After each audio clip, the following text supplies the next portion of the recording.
start, Randy, you talking about Silverline, and you did specifically say you can't still give a date. I was told previously the hope was by late fall, which essentially gives you till Christmas. But is that still the expectation at this point, or can you not say? Well, I think, Tom, again, not to be repetitive what I said out there, because I think the step I mentioned is really critical, and for the team to be ready to have our safety certification done in October is a big step.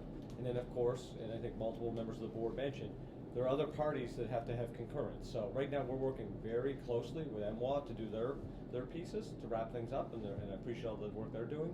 But obviously the WMSC has to concur on our safety certification. So we're working closely with them. I expect that partnership to be really positive as we work together. We all have the same stated outcome to operate a really new safe system here for WMATA. So we will have our piece done, but obviously I can't commit to a date when other individuals and other parties have a legitimate role to play. So we expect to work closely with them, and our goal, I think everyone's goal, is to get the Silverline open as soon as it's safely possible. And so when and if they give the thumbs up and the FTA gives the thumbs up, right after that you could conceivably start? Is that how it works, or is there more? Yeah, we'll be ready for passenger service at that point, and then we could schedule a ribbon cutting and get trains going.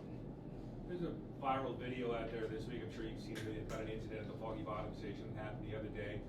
Have you guys been able to verify that it actually happened the way the victim is claiming that it happened, and what was the response from transit police there? Yeah, so I saw the video myself. I actually put a tweet out to the individual. That type of behavior that she described is completely unacceptable, not just in Metro, but society. You wouldn't have that be acceptable behavior in a building, at a mall, or anywhere else. I think we should all agree and call out despicable behavior when we see it.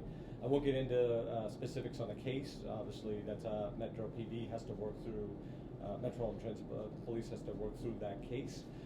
But we are going to continue to focus on providing the safest and most secure system for our customers. And I ask anyone out there that sees behavior, we have a CSAY app, and we have station employees, and we have members of our police department on patrol, and we're looking for people to tell us when things are not going right and to report that. And I expect our staff to be able to deal with that situation or call additional resources to deal with it. So my apologies to that woman, as I mentioned, on behalf of Metro, that she had a bad experience, and I know our police team has been in contact with her.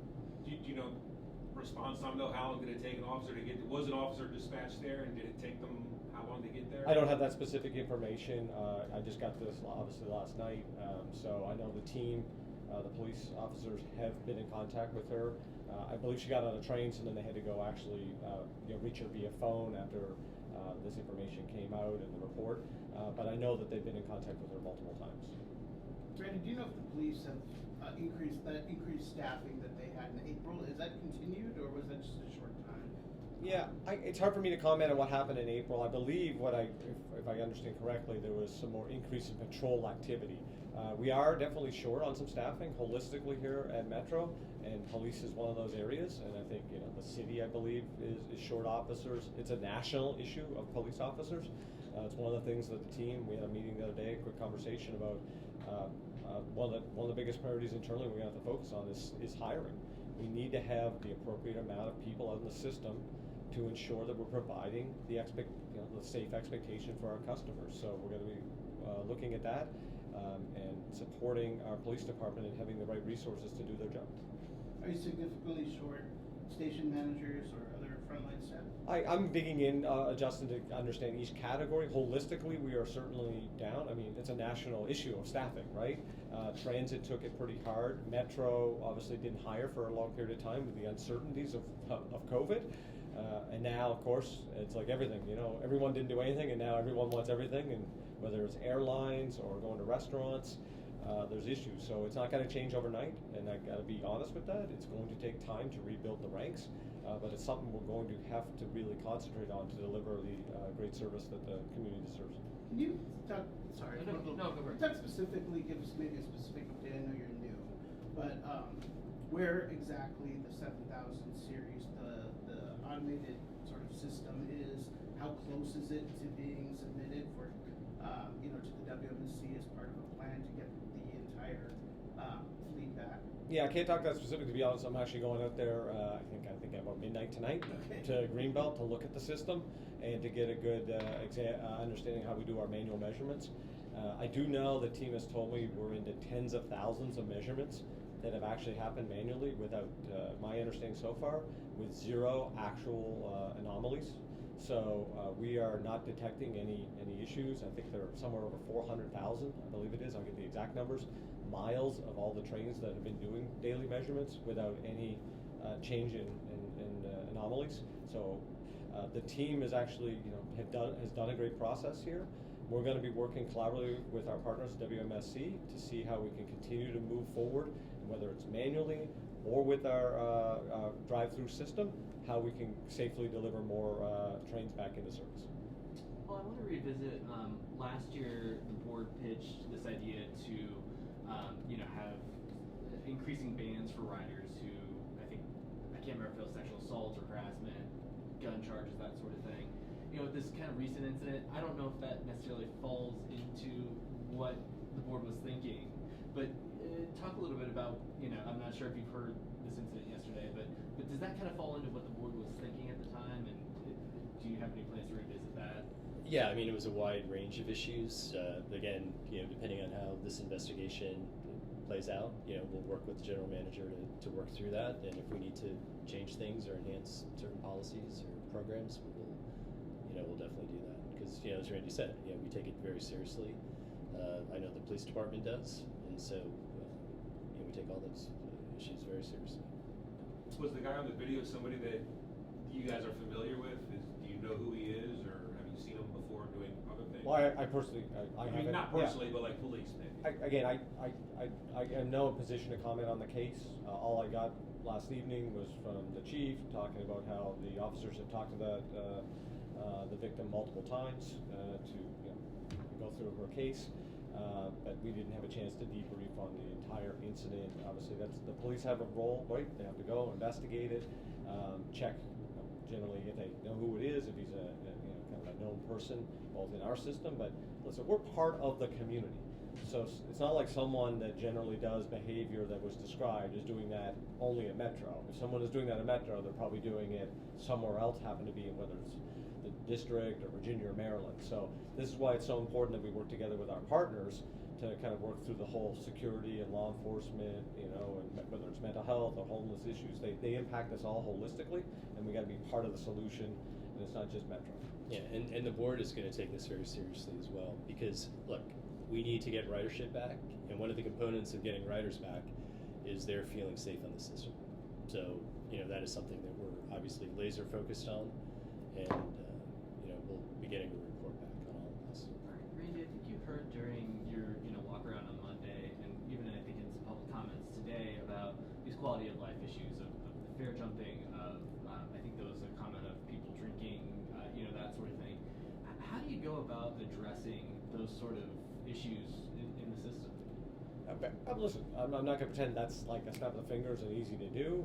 I think most people would acknowledge since COVID's happened, we have more informality and quote unquote societal rules, and how we interact with each other has kind of moved, our norms have moved in the last few years.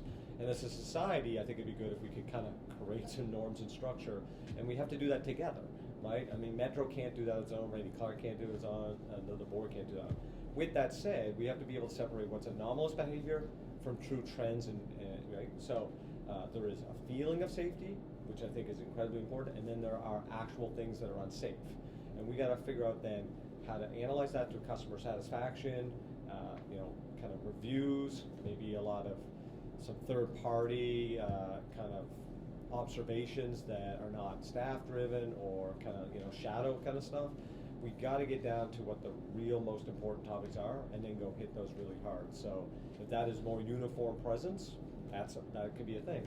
On the fares, that is a complicated thing. I've already had a couple quick conversations with the board. We're going to have to, I mentioned there, dig through fare policy. Fare enforcement and fare jumping is one element of fare policy, and we have to think through that holistically. And it kind of goes into our business model coming out of COVID. How are we going to operate for the future, and all those pieces? So I just want to try to reiterate to the customers, we understand their concerns. I mean, I'm on the system.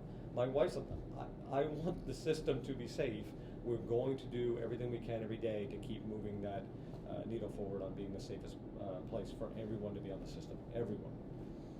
Speaking of, I'm sorry, go ahead, George. so speaking of that, financial issues that are coming up, obviously one thing is that the stimulus money is running out here, and Metro will be confronting obviously a budget hole next year. Have you any ideas? I know that you helped with the referendum there and led that to pass, but have you thought about sort of any ways, whether that be how Metro might have to make up these hundreds of millions of dollars, whether that be raising fares, asking for more subsidies, or doing cutbacks of any type? Have you started to sort of think about that? Yeah, just obviously now we're on day 4, right? So I have a lot of work to do with the team. We don't have a board meeting now until September. I got to spend individual and some team time with the board, our stakeholders, getting around, getting a sense from but I would say it this way: I think the chair has said this, and a lot of them, everything's going to have to be on the table to figure out how to ensure the financial sustainability of the lifeblood of our region. Metro is the lifeblood of our region. If we want to have a sustainable community, we need Metro to perform well. If we care about equity, it has to perform well. And if we want to be the most competitive economic, environment for our community and for jobs and congestion relief and you name it, we have to perform well. I don't think we should rush to solutions until we truly understand our problem set, and then do some analysis on what we can do internally, whether that's being more efficient on some things or think through the business in a little different way, and then at the right time go to our partners and think through the larger kind of funding model and business model. I will say, if we have to get our bread and butter issues resolved, in my opinion, before we can get to the larger conversation. Now that doesn't mean they don't start running in parallel at certain points, but I think a lot of the issues we've just talked through, we have to get better service. We need more frequency. We need people back on the system. And so I'm with the chair lockstep on this. We need more people back on the system. And the more people that are back on the system is safer, we have more frequency, it helps with the budget, it goes on and on and on. So everything's an onion in our agency and what we do publicly. So we're going to work hard to bring back ridership. And Justin, I think the more people that come back on the system, I think some of the issues that have happened over the last 2 years, I think hopefully will sort of resolve themselves. Not to be too Sure. fantasy-like, but I think that will really help things in a big way. For instance, the return of the 7,000. 7,000 will bring series more cars, customers. more frequently, more customers. More reliability. Federal government coming back this fall. I mean, it's More all eyes, those things. Yeah, more eyes, Yeah. more people in the system, on and on and on. So we are going to go back and get our customer base back. Thank you, everybody. Thank you all. Thank you both. Yeah, have a great day.